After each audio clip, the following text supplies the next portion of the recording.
Hello food lovers, welcome to our channel. నేను మీ Rani Erramsetti. Friends, ఈరోజు స్నాక్స్ రెసిపీ చూద్దాం. చాలా సింపుల్ ప్రాసెస్తో, డిఫరెంట్ ప్రాసెస్తో టేస్టీ అయిన రెసిపీ అండి. టీ టైమ్ స్నాక్స్ రెసిపీ అనొచ్చు, అలాగే చిన్నపిల్లలకి కూడా చాలా నచ్చే రెసిపీ అని కూడా అనొచ్చండి.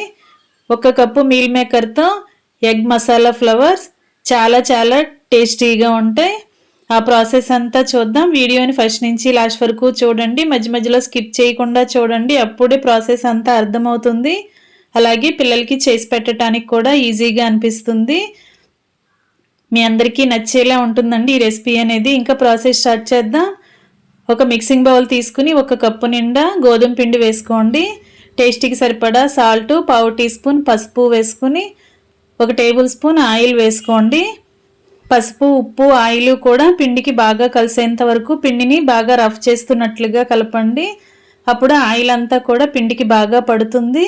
ఇప్పుడు కొంచెం కొంచెంగా వాటర్ పోసుకుంటూ పిండిని చపాతీ ముద్దలాగా సాఫ్ట్గా కలుపుకోండి. మరి గట్టిగా కాకుండా కొంచెం సాఫ్ట్గా కలుపుకోండి. దీనికి మూత పెట్టుకుని పక్కన పెట్టుకుందాం. మనం కర్రీ ప్రిపేర్ చేసేలోపు ఇది నాని ఉంటుంది. ఇప్పుడు స్టవ్ ఆన్ చేసి ఒక గిన్నె పెట్టుకుని 1 గ్లాస్ వాటర్ పోసుకోండి. దానిలో కొంచెంగా సాల్ట్ వేసుకుని చిటికెడు పసుపు వేసుకుని వాటర్ని కాగనివ్వండి. కాగిన తర్వాత స్టవ్ ఆఫ్ చేసుకుని 1 కప్పు మీల్ మేకర్ని వేడివేడి నీళ్ళలో వేసుకుని ఒక 5 నిమిషాల పాటు మూత పెట్టి పక్కన పెట్టుకోండి. ఇప్పుడు ఒక 5 నిమిషాల తర్వాత చూసినట్లయితే మీల్ మేకర్ అనేవి బాగా ఉడికి ఉబ్బినట్లుగా వస్తాయండి. ఇప్పుడు స్ట్రైనర్తో దానిలో ఉన్న వాటర్ అన్నీ కూడా వడగట్టుకుని ఇలా గట్టిగా ప్రెస్ చేస్తున్నట్లయితే దానిలో ఏమైనా వాటర్ అనేవి పీల్చుకుంటే అవన్నీ కూడా గిన్నెలోకి వచ్చేస్తాయి. ఈ విధంగా డ్రై చేసుకుని వాటన్నిటిని ప్లేట్లో వేసుకోండి. వీటిని బాగా చల్లారనివ్వండి. చల్లారిన తర్వాత వాటర్ అన్నీ కూడా పోయిన తర్వాత మిక్సీ జార్లోకి తీసుకోండి. ఇప్పుడు మూత పెట్టుకుని గ్రైండ్ చేసుకుందాం. తురుము అనేది ముద్దలాగా రాకూడదండి, పొడి పొడిలాడుతున్నట్లుగా రావాలి.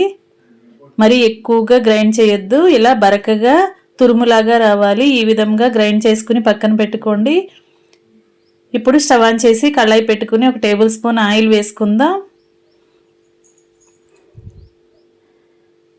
2 టేబుల్ స్పూన్లు ఆయిల్ పోసుకోండి. ఆయిల్ కాగిన తర్వాత కొన్ని కరివేపాకు రెబ్బలు వేసుకుని అవి కొంచెం ఫ్రై అయిన తర్వాత సన్నగా కట్ చేసుకున్న ఉల్లిపాయ ముక్కలు 1 కప్పు వేసుకోండి. సన్నగా కట్ చేసుకున్న పచ్చిమిర్చి ముక్కలు కూడా కొన్ని వేసుకుని కొంచెంగా సాల్ట్ వేసుకుని 1 టీ స్పూన్ అల్లం వెల్లుల్లి పేస్ట్ వేసుకోండి. 1/2 టీ స్పూన్ పసుపు కూడా వేసుకోండి.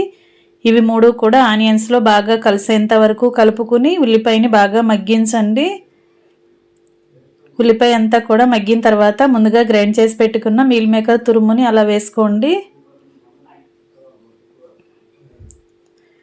ఈ మీల్ మేకర్ కూడా ఆనియన్స్తో పాటు ఆయిల్లో బాగా ఫ్రై అవ్వాలి. అంతవరకు కూడా ఫ్రై చేసుకుని ఘాటుకి తగ్గట్టుగా కారం యాడ్ చేసుకోండి. కారం అంతా కూడా కర్రీలో కలిసేంత వరకు బాగా కలుపుకొని 1 అర గ్లాస్ వాటర్ పోసుకోండి. వాటర్ అన్నీ కూడా కర్రీలో కలిసిన తర్వాత కారం అంతా మీల్ మేకర్కి బాగా పడుతుంది. అంతవరకు కూడా ఉడికించుకోండి. వాటర్ అనేవి ఏమీ లేకుండా కర్రీ అంతా కూడా ఇలా ముద్దలాగా దగ్గరగా ఉడకాలి. అంతవరకు ఉడికించుకున్న తర్వాత 1 ఎగ్ తీసుకుని అలా బ్రేక్ చేసుకుని వేసుకోండి.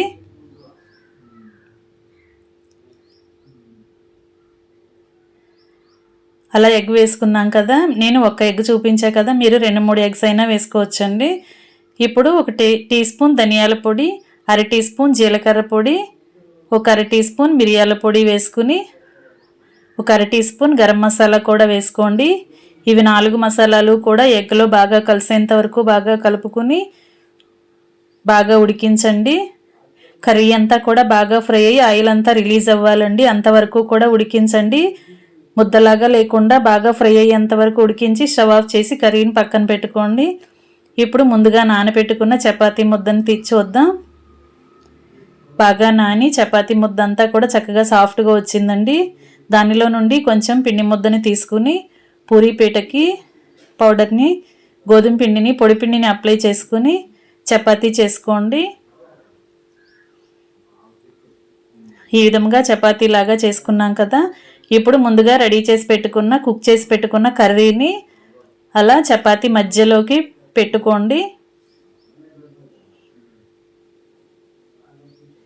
ఈ విధంగా మధ్యలోకి వచ్చేలా సర్దుకుని నేను చూపించే విధంగా కర్రీ నుండి కింద వరకు చపాతీని ఇలా కట్ చేసుకోండి.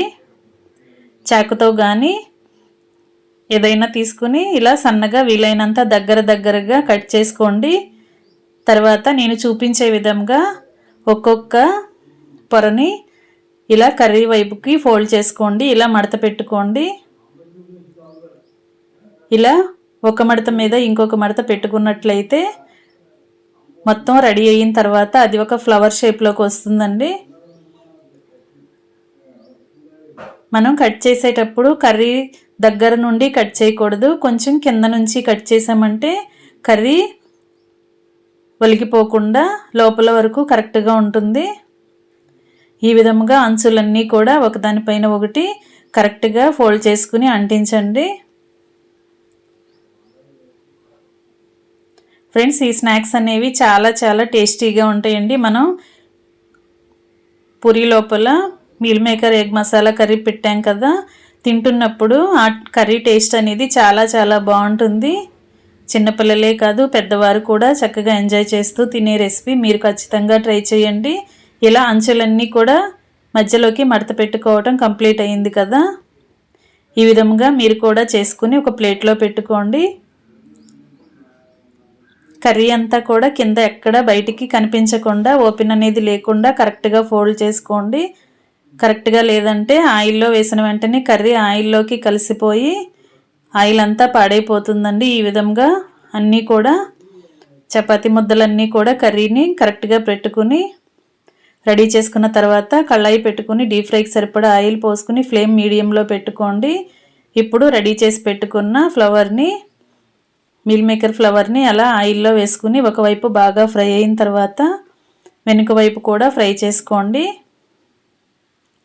పిండి అనేది ఎక్కువసేపు నానినట్లయితే పైన క్రిస్పీగా టేస్టీగా వస్తుందండి స్నాక్స్ అనేవి. ఈ విధంగా కరెక్ట్గా ఫ్రై చేసుకున్న తర్వాత ఆయిల్ నుండి తీసేసుకోండి. ఇదే విధంగా వేరొకటి వేద్దాం.